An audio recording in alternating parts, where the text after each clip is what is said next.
for your economy and for employers in this country. All right. The Prime Minister said last night, he said it before, that if you're an EU job seeker, if you come here from the EU, you don't have a job, but you come to look for a job, which many do, 77,000 did last year, you have to leave after 6 months if you don't, if you haven't found work. That's not true, is it?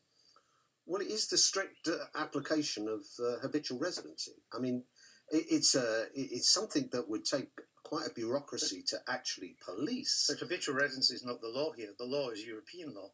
And the European Court has ruled since 1991 that there is no compulsion to leave after 6 months. Well, my understanding is that and certainly the deal that he came back with on these negotiations, this wasn't part of the negotiations. No, it wasn't part of the negotiation, but it pointed out, and it was in his statement to Parliament, that 6 month rule should. It's not in the ECJ. The ECJ ruling says it's reasonable to ask people to leave after 6 months, precisely. But there's no enforcement mechanism. How would you enforce? How would you identify EU job seekers who've been here for 6 months but haven't found work? How would you identify them to get them to go back?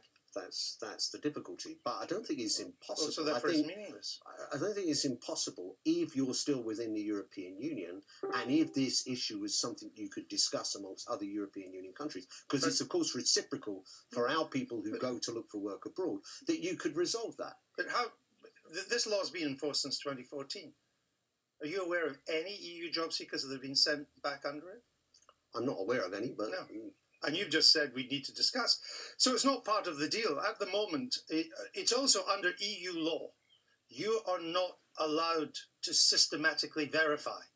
You cannot systematically verify who's a new EU job seeker and who isn't. Well, so again, you wouldn't be able to do it. During our time in office, we had a register of workers who were from Eastern Europe, and we actually found 40% of the names on them had been here already. They'd come over as illegal migrants.